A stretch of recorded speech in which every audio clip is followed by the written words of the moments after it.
ఓం మహాగణాధిపతయే నమః. ఓం గురుభ్యో నమః. ఓం శ్రీమాత్రే నమః. పరమేశ్వర స్వరూపమైనటువంటి జ్యోతిష, వాస్తు మరియు ఇతర అనేకమైనటువంటి శాస్త్రములను మనకు అందించినటువంటి మహర్షులకి నమస్కారం. హయగ్రీవ హయగ్రీవ హయగ్రీవేతి యో వదేత్ తస్య నిస్సరతే వాణి జహ్నుకన్యా ప్రవాహవత్. అరుణాం కరుణాతరంగితాక్షీం ధృతపాశాంకుశపుష్పబాణచాపాం అనిమాదిభిరావృతాం మయూకైః అహమిత్యేవ విభావయే భవానీం. శ్రీమాత్రే నమః. ప్రేక్షకులకి ఆ లలితాంబిక అమ్మవారి యొక్క అనుగ్రహం పరిపూర్ణంగా కలగాలని మనస్ఫూర్తిగా కోరుకుంటూ మనం ఈరోజు చెప్పుకోబోయేటువంటి అంశము ప్రధానంగా కుజుడు రాహువు కలుస్తున్నారు. 24వ తేదీ నుంచి మీనరాశిలో కుజరాహువుల కలయిక మరియు రవి గురువులు ఇద్దరు కూడా మనకి 14వ తేదీ నుంచి ఒక 16 రోజుల పాటు కలుస్తున్నారు. దీనివల్ల కలిగేటువంటి మంచి పరిణామాలు ఏమిటి, తీసుకోవాల్సినటువంటి జాగ్రత్తలు ఏమిటి, అదేవిధంగా జాతక చక్రం లేదు, నాకు లగ్నము రాశి ఏమీ తెలియదు అనుకునేటువంటి వారు కూడా ఇటువంటి జాగ్రత్త తీసుకోవాలి. మరియు ఇది మనం ఆల్రెడీ గత డిసెంబర్ నుంచి చెప్తూ వస్తున్నాం. కాస్త యాక్సిడెంట్స్ అని, గొడవలని, యుద్ధం వైపు ఆసక్తి చూపించడం అని, అగ్ని ప్రమాదాలని ఇవన్నీ జరుగుతూ ఉంటాయని. కాకపోతే ఈ కాంబినేషన్ ఉన్నప్పుడు ఇంకొంచెం ఎక్కువగా జరుగుతుంటాయి. కాబట్టి దీనికి సంబంధించిన పరిహారం ఏం చేసుకోవాలనేటువంటి విషయాన్ని మనం ఒక్కొక్క లగ్నరీత్యా తెలుసుకుందాం. వృషభ లగ్నము, వృషభ రాశి. మీకు మీ సప్తమాధిపతి వ్యయాధిపతి వెళ్ళి కుజుడు రాహు, అంటే కుజుడు వెళ్ళి రాహుతో కలుస్తున్నాడు లాభస్థానంలో పాపగ్రహాలు ఉండడం చాలా మంచిది, అందులో ఎటువంటి సందేహం లేదు. అయితే అది ఎంతైనా పాపగ్రహం కాబట్టి ఆ రిజల్ట్ కూడా కొంచెం అలాగే ఇస్తుందండి. ఎలాగా అంటే పార్ట్నర్షిప్ రిలేటెడ్ సంబంధించిన విషయంలో, జీవిత భాగస్వామికి సంబంధించినటువంటి విషయాల్లో వాళ్ళతో కలిసి మీరు ఏదైనా ఆహ్లాదకరమైన ప్రదేశాలు, అందులో ముఖ్యంగా జల సంబంధించినటువంటి ప్రదేశాలకి వెళ్ళేటప్పుడు చాలా చాలా జాగ్రత్తగా ఉండాలి అనేటువంటిది ఇక్కడ సూచన చూపిస్తుంది చాలా స్పష్టంగా. అలాగే మరొక విషయం ఏంటంటే దీంతోపాటు జల ప్రదేశాలకు వెళ్ళేటప్పుడు ఒకటి కొత్త పార్ట్నర్షిప్స్ సంబంధించిన విషయాల్లోని ఒక్కోసారి చూడండి బాగా ఎంజాయ్ చేసేస్తారు మనిషి. అంటే కొంతమందికి రకరకాల హ్యాబిట్స్ ఉంటాయి. హ్యాబిట్స్లో కొంచెం ఓవర్గా ఎంజాయ్ చేసి నీటి ప్రదేశాలకు వెళ్ళడం ద్వారా, లేకపోతే కొంతమందికి బ్రీతింగ్ ఇష్యూస్ వస్తుంటాయి. అటువంటి వాటి ద్వారా సహజంగానే ఇప్పుడు ఏంటంటే ఈ యొక్క సమయంలో పర్టికులర్గా వడదెబ్బ అంటూ ఉంటారు. ఈ వడదెబ్బలు ఎక్కువగా జరుగుతుంటాయి. ఈ 2-3 నెలలు ఎప్పుడూ రికార్డ్ అవ్వనంత స్థాయిలో వడదెబ్బలు రికార్డ్ అవుతాయి. జాగ్రత్తగా ఉండాలి. అయితే మరి ఇక్కడ మంచి కూడా ఒకటి అనుకున్నాం మనం, రవి గురువులు కలుస్తున్నారు. దీనివల్ల ఏమిటి అంటే వృషభం వారికి ఈ సమయం ఏదైతే ఉందో ఇది ఇన్వెస్ట్మెంట్ చేయడానికి అద్భుతమైనటువంటి సమయం. గుర్తుపెట్టుకోండి, అద్భుతమైన సమయం ఇన్వెస్ట్మెంట్ చేయడానికి. అలాగే మరొక విషయం ఏంటంటే ఈ యొక్క విషయంలో విదేశాలకు వెళ్ళడానికి బాగుంది. కాంబినేషన్ అనేటువంటిది 12వ స్థానంలో అద్భుతమైనటువంటి యోగం. సేవలు చేయడం ద్వారా, లేదా ఏదైనా పుణ్యక్షేత్రాలకు వెళ్ళి అక్కడ ఏదైనా సేవ చేయడము, లేకపోతే ఎనీథింగ్ సర్వీస్ ఓరియంటెడ్ రిలేటెడ్ మూలంగా అద్భుతమైనటువంటి యోగాన్ని ఇస్తుంది. విదేశాలకి మీరు ప్రయత్నం కొంత చేస్తుంటే మీ యొక్క కంపెనీ వాళ్ళు కావచ్చు, మీ ఆఫీస్ వాళ్ళు కావచ్చు, పంపించడానికి యోగ్యవంతంగా ఉంది.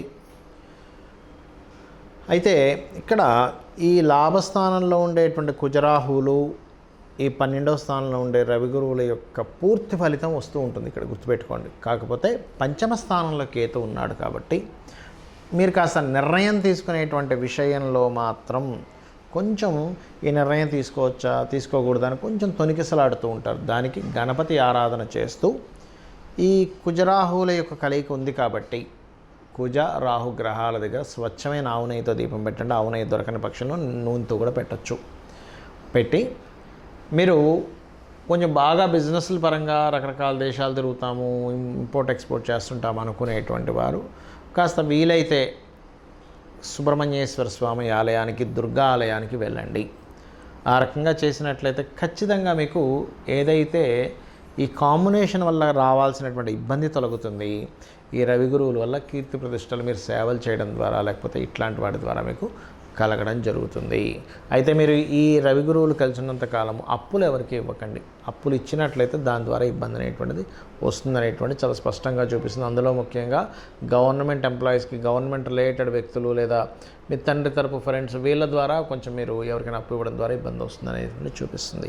అయితే ఇప్పటివరకు మనం చెప్పుకున్నటువంటిది ఏదైతే ఉందో దీంతోపాటు చాలామందికి లగ్నం తెలియదు, రాశి తెలియదు, నక్షత్రం తెలియదు. మరి వీరు ఏం చేయాలి, ఎటువంటి పరిహార మార్గం చేసుకుంటే అమ్మవారి యొక్క అనుగ్రహం మీకు పరిపూర్ణంగా ఉంటుందో చెప్తానండి. మీకు ముఖ్యంగా ఈ కాంబినేషన్ ఉన్నందుకు మీరు నవగ్రహాలలో కుజ రాహుగ్రహాలు ఉంటాయి. అక్కడ చక్కగా నేతితో దీపము వెలిగించండి. ఏ రోజు వెలిగించాలి? మంగళవారం కానీ శనివారం కానీ వెలిగించవచ్చు. అలాగే మీకు దగ్గరలో ఆలయాల్లో రావి చెట్టు ఉంటుంది. రావి చెట్టు, వేప చెట్టు కలిసి ఉన్నటువంటి ప్రదేశం మనకి ఆలయాల్లో కనిపిస్తూ ఉంటుంది. దాని కిందనే మనకి సర్ప ప్రతిష్టలు కూడా చేసి ఉంటాయి. ఆ యొక్క ప్రదేశానికి వెళ్ళి చక్కగా భక్తి శ్రద్ధలతో పసుపు గంధము కలిపిన నీటిని ఒక గ్లాసులో కానీ ఒక చెంబులో కానీ తీసుకొని చక్కగా మీరు ఆ వాటర్ పట్టుకొని ఒక 3 కానీ 11 కానీ లేకపోతే 7 ప్రదక్షిణాలైనా సరే చేసి వాటి మీద అభిషేకంగా చేయండి. అప్పుడు దానివల్ల ఏమవుతుందంటే ఈ కుజరాహుల కలయిక అనేటువంటిది కొంత సర్పదోషంగా కూడా చెప్తూ ఉంటారు. అయితే అది జలరాశుల్లో జరిగింది కాబట్టి జలముతో అభిషేకం చేయడం వల్ల, మరియు శివాలయంలో ఏదైనా మీకు దగ్గరలో ఉండే శివాలయాలకు వెళ్ళి అక్కడ పసుపు కలిపిన లేదా గంధం కలిపిన నీటితో శివుని మీద ఒక చెంబుడు నీళ్లు కనుక మీరు భక్తి శ్రద్ధలతో వేసినట్లయితే మీ నక్షత్రం ఏదైనా కానివ్వండి, రాశి లగ్నం ఏదైనా కానివ్వండి, మీకు ఈ దోషం అనేటువంటిది అంటదు. ఇది గుర్తుపెట్టుకోండి. ఇక్కడ మరొక విషయం ఏంటంటే చాలామందికి ఆలయం దగ్గరగా లేదు అనుకుందాం. అప్పుడు ఏం చేయాలి? గోవుకి చక్కగా క్యారెట్లు 4 ఉండలు చేసినటువంటి బెల్లము తినిపించండి. అయితే ఇక్కడ మరొక విషయం నేను మీకు చెప్తాను. ఎప్పుడు కూడా మీ జన్మజాతకాల్లో కనుక ఈ బ్యాడ్ కాంబినేషన్స్ అంటారు, అంటే శని కుజులు కానీ, అంటే కుజుడు పాడై లేదా రాహు పాడై ఉన్న వాళ్ళు మరింత జాగ్రత్త తీసుకోవాలి. అయితే దీనికి మనం దశ, అంతర్దశ, భుక్తి కూడా మనం పరిశీలన చేసుకోవాలి పర్సనల్ చార్ట్లో. ఎందుకంటే ఇవన్నీ గోచారంలో జరిగేటువంటి ఫలితాలు ఇవన్నీ.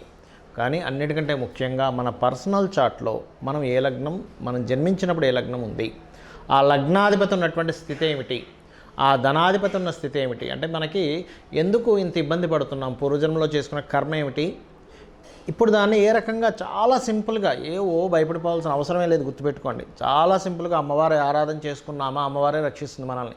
ఏదో అయిపోతుంది, నాకేదో అయిపోతుంది, నా జాతకం బాలేదు, ఇవన్నీ పెట్టుకోకండి. నేను అమ్మవారిని నమ్ముకున్నాను, హ్యాపీగా నేను నమ్ముకున్నాను, నాకు అమ్మవారు చూసుకుంటుంది, చాలు. దుర్గా, ఓం దుర్గాయ నమః, కుజరాహు కలయికుంది, ఓం దుర్గాయ నమః లేదా ఓం స్కందాయ నమః అనుకోండి, చాలు. అలాగే మీకు ఏంటంటే మీ పర్సనల్ చార్ట్లో ధనయోగం ఏ మార్గంలో ఉందనేది తెలుసుకోవాలి ఎప్పుడు కూడా. ఎందుకంటే అందరము కూడా ధన సంబంధించిన వాటి వల్లే కదండి ఇబ్బంది పడుతూ ఉన్నాం. ఆ రూట్ తెలిస్తే క్లియర్ అయిపోతుంది మనకి. తెలియక ఏం చేస్తామంటే రకరకాలవి చదువుతూ ఉంటాం, తెలియకుండా అందులో కష్టపడతాం, ఇందులో కష్టపడతాం, జీవితం అయిపోతూ ఉంటుంది. కాబట్టి మీ ధనాధిపతి ఎలా ఉన్నాడు, మీకెందుకు ధనపరంగా ఇబ్బంది వస్తుంది, ఏ గ్రహ కలయిక వల్ల వస్తుంది, దానికి చాలా సింపుల్గా లలితా సహస్రనామాలు నామాలు ఉన్నాయి మనకి ఫైనాన్షియల్ గ్రోత్కి. ఓం సంపత్కరీ సమారూఢ సింధుర వ్రజ సేవితాయే నమః అనేటువంటిది. ఆ రకంగా మీ ప్రయత్నకారకుడు ఎవరు, మీ థర్డ్ లార్డ్ ఎవరు, మీరు ఏ దిశలో నివసిస్తే బాగుంటుంది, ఏ డైరెక్షన్లో హౌస్ మీకు ఎంట్రన్స్ ఉంటే మీకు బాగా కలిసి వస్తుంది అనేది జ్యోతిష్ శాస్త్రంలో ఉంటుంది. అలాగే సంతాన అభివృద్ధి కానీ, వివాహం ఎప్పుడవుతుంది కానీ, చాలామంది చూడండి వివాహం ఎప్పుడవుతుందో అర్థం కాదు వారికి. ఆ రకరకాల ప్రయత్నాలు చేస్తుంటారు, వెక్స్ అయిపోతారు, ఏదో ఒకటి కానీ కాంప్రమైజ్ అవుతారు, తర్వాత ఇబ్బంది పడతారు. కాబట్టి వివాహ సమయం తెలుసుకోండి ఎప్పుడు మీ పర్సనల్ చార్ట్ ద్వారా. అదేవిధంగా మీరు ఉద్యోగం చేస్తే బాగుంటుందా, వ్యాపారం చేస్తే బాగుంటుందా, అందులో ఏ వ్యాపారం చేస్తే బాగుంటుంది. కొన్నిసార్లు కొంతమందికి వాళ్ళ జన్మజాతకంలో దశమ స్థానాధిపతి అంటారు, అంటే వృత్తిని ఇచ్చేటువంటి కారకుడు బలంగా లేడు, కొంచెం బలహీనంగా ఉన్నాడు. కానీ అతని బలము వేరే రాష్ట్రాలకు వెళ్ళడం ద్వారా, వేరే దేశాలకు వెళ్ళడం ద్వారా పెరుగుతుంది. వాళ్ళ జన్మజాతకంలో దశమాధిపతి ఆ కాంబినేషన్లో ఉంటాడు. అలాంటప్పుడు వాళ్ళకి ఇక్కడ ఉన్నప్పుడు ఏదో చిన్న చిన్న జాబులు చేస్తూ ఎంత టాలెంట్ ఉన్నా ఇబ్బంది పడేటువంటి వారికి వేరే దేశానికి, రాష్ట్రానికి వెళ్ళగానే గొప్ప స్థితికి వెళ్తారు. అప్పుడు అరే నేను ఇన్ని రోజులు ఇక్కడే ఉండిపోయి అనవసరం తప్పు చేశాను, ఇప్పుడు మంచి పని చేశాను అనిపిస్తుంటుంది. అది జన్మజాతకంలో కనబడుతుంది. కాబట్టి అది చూసుకోండి. అదేవిధంగా ఇన్వెస్ట్మెంట్స్ కానివ్వండి, విదేశీ యోగాలు కానివ్వండి, లైఫ్లో టర్నింగ్ పాయింట్స్ కానివ్వండి, ఇలాగా 1-2 అని కాదు, తల్లిదండ్రుల విషయం కావచ్చు, రిలేషన్స్లో కావచ్చు, మీకు ఎందుకు అపజయాలు వస్తున్నాయని, ఎందుకు జయం వైపు వెళ్ళాలంటే ఏం చేయాలనేటువంటి అన్నీ కూడా మీ జన్మజాతకంలో ఉంటాయి.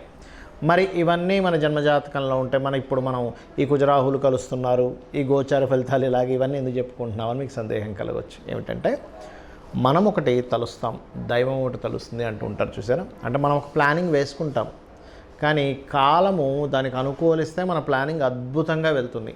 కాలం దానికి అనుకూలించకపోతే మన ప్లానింగ్, మన కష్టం అన్నీ వేస్ట్ అయిపోతుంది. కాబట్టి కాలం ఎలా ఉంది చూసుకుంటున్నాం మనం. అంటే ఇప్పుడున్న గోచార గ్రహాలు ఎలా పనిచేస్తున్నాయి. ఇప్పుడు నేను ఈ ప్రయత్నం చేస్తున్నాను, గోచారంలో ఇది కనెక్టివిటీ ఉందా లేదా అంటే ఎలా అంటే సింపుల్ ఎగ్జాంపుల్ చెప్తాను చూడండి. మామిడి పండు ఇప్పుడు ఎండాకాలంలో పండుతుంది. మామిడికాయ ఇప్పుడు మనకు పండుగ వస్తుంది కదా. అదే నేను ఎండాకాలం అయిపోయిన తర్వాత శీతాకాలము, వర్షాకాలము నేను మామిడి చెట్టు దగ్గర కూర్చొని నాకు మామిడి పండు ఎప్పుడు పండుతుందా అని ఎదురు చూస్తే కాలం లేదు. అప్పుడు ఆ కాలంలో మీకు పండదు, మీకు ఎండాకాలంలోనే మీ చేతికి వస్తుంది.